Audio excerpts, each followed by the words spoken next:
መደነስ እንችላለን።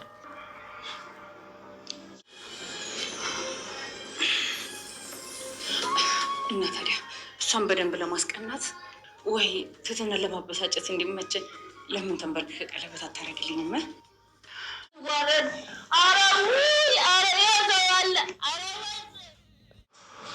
ሄሎ መድብል፣ በቃ እዛው ጠብቀኝ፣ እየመጣሁ ነው። እሺ እሺ፣ መጣሁ። በቃ እሺ። ምንድን ነው እሱ የምታናገረኝ? እባክህ ሰዓት እየረፈደብኝ ነው። ልሂድ እባክሽ። የእኔ ቆንጆ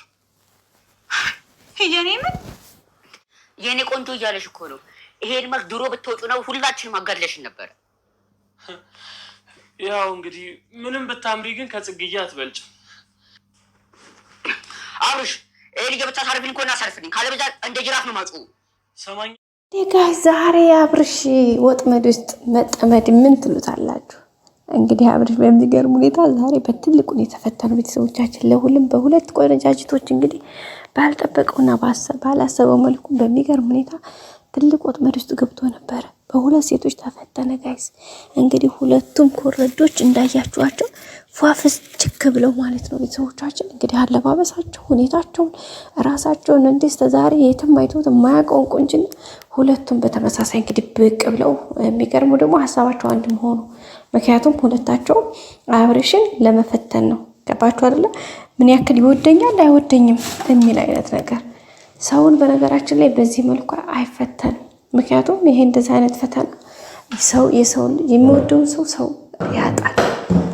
ምክንያቱም ሰው ገና የሆነችን ሴት እሷን ሊፈልጋት ይሆን በማለት አይሆንም።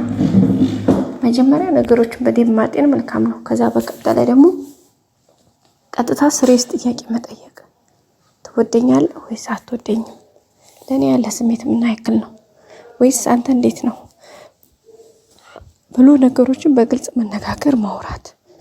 ከዛም ባለፈ ደግሞ ለነገሮች ቦታ ሰጥቶ በደንብ ማየት ነው እንጂ ከዛ በተረፈ ግን በጭራሽ የማይሆን የማይታሰብ ጉዳይ ነው ቤተሰቦቻችን እንጂ የሆነን ሰው እንፈተናለን ብሎ ሲታሰብ ፈተናው መልሶ ለራሳችን ይመጣል ማለት ነው።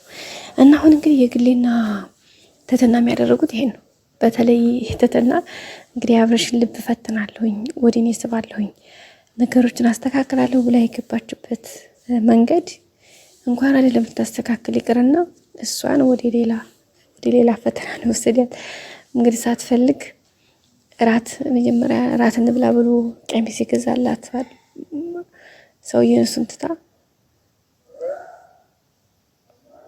ሀሳቧን በመቀየር ቤት ሳይመጣችው እንደገና ያንን ቀሚስ ለብሳ ራሷን በማሳየት የመጨረሻ እንደገና ሌላ ፈተና ነው የፈተነች ማለት ነው። ከዛም ከመፈተኗ ባሻገር ደግሞ የማይጠበቅ ነገር ነው ያደረገችው። አንደኛ እዛው እሱ እራት እንብላ እያላት ከሱ ጋር መሄድ እያለባት እሱን ስታመጣችው፣ ሁለተኛ እዚህ ጋር ከመጣች በኋላ እንግዲህ ለአብርሽ ታይታ ሁለተኛ ወደዛ ሄደች ማለት ነው።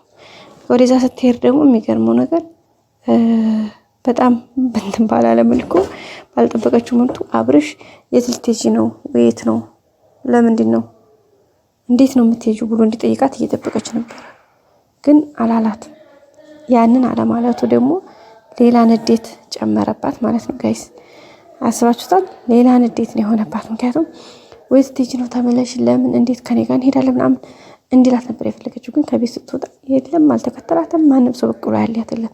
ይልቁንስ እሷን ትቶ ያችኛቱ ልጅ የግዴ ነበር እያባበለ የነበረው። ከዛም በኋላ እንግዲህ ግዴታ አለውድ በግዶ ያላት አማራጭ ምንድነው? ለመድብል ደውላ ከመድብል ጋር መቆየት። ሰው ደውለችለት። መድብል እንግዲህ ኦኬ ደስ ብሎኛል፣ ሀሳብሽን ቀይረሽ በመምጣትሽ ደስ ብሎኛል፣ ግን በፊት ቀሚሱን ሰጥቼ ስመለስ ትተሽኝ ስትሄጂ ደብሮኝ ነበር በማለት ነው የተቀበላት።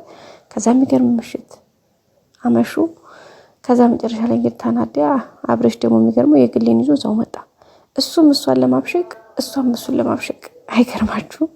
ከዚህ ሁሉ ከመበሻሸቅ እሱ ሁለታቸው እኮ ተመካክረው አንደኛቸው ያን ስሜታቸውን መግለጽ ይችሉ ነበር።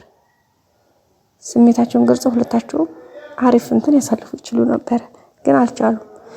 አንዳንዴ መነጋገር እየቻለን ተነጋግረን ነገሮችን መፍታት እየቻለን ሳንነጋገር ገና ይሆን ወይስ እንደዚህ ይሆን ብለን በፍራቻና በአንዳንድ ነገሮች የተሆናቸው ነገሮች በጣም ትልቅ መዘዝ ይመጣሉ። ሁለተኛ ደግሞ ዋጋ ያስከፍሉናል። ሲቀጥልም ደግሞ የሚወዱትን ሰው የሰው ልጅ በልባችን ያኖረውን ሰው በዚህ ልክ መፈተን አይቻልም። ይልቁንስ እንዳውም ሌላ ነገር ፈተና ገብተን እናጠዋለን። አሁን የሚገርመው ነገር ትትና አብርሽን ትክክለኛ ፍቅሯን በቀጥተኛው መንገድ ጠይቃ ማስተካከልና ማውራት ሁሉ ነገሮች ማስተካከል እየቻለች ሌላ መስመር ተከትላ ሌላ ወጥመድ ውስጥ ገባች ማለት ነው። አይደለም ይቅርና ልታስተካክለው ሌላ ጥምጣምን ይዛ የመጣችው ገባችሁ አይደለ? እንዲያውም ከእሷ እንዲርቃት ሌሎች አጀንዳዎችን ነው የመጣው። ሰው እንደዚህ አይነት ነገር በጣም ከባድ ነው ማለት ነው። አሁን ከእሷ ጋር ያለውን ቀርቶ ከየግሌ ጋር ያለውን እንትን አጥብቆ እንዲይዝ እሷን ከልቡ ለአንደኛ እንዲያወጣት በቃ ይቺ እኔ አይደለችም የሰው ናት ብሎ ለአንደኛ እንዲተዋት ከሌላ ወንድ ጋር ይቺ እየማገጠች ነው ወይም ደግሞ በቃ ብሎ እንዲያስብ እሱ ሌላ ህይወት እንዳለው እንዲያሳያት አክት እንዲያደርግ ያደረገችው ማለት ነው። ይሄ ምንድነው?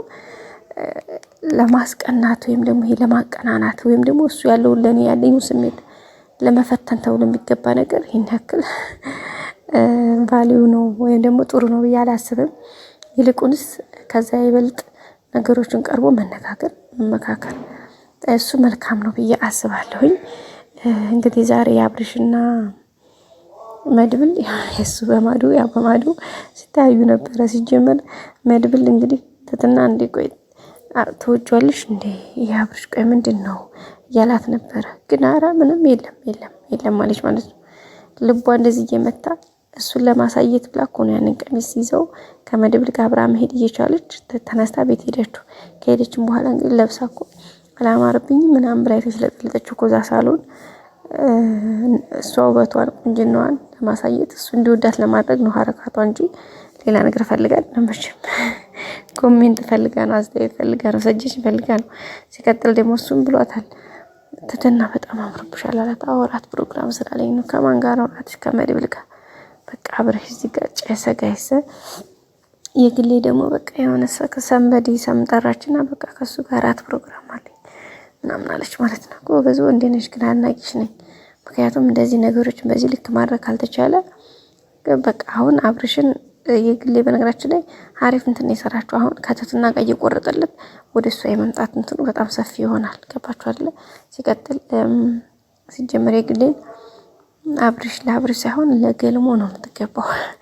ገልሞ ልብሽን አልሆነ ቦታ ጥለሽ እንትን አትበይ። በልብስ መራቆት ሳይሆን የልብ መራቆት ነው ሰውን የሚጎዳው። ስለዚህ ራስሽን ሁኚ፣ ልባም ሴት ሁኚ እያለ እየመከራት ነበረ። በነገራችን ላይ እኔ ገልሞ ምክር እንዴ ነው የሚመቸው። ላይክ ሰብስክራይብ አድርጉ። መልካም ጊዜ። ወዳችኋለሁ።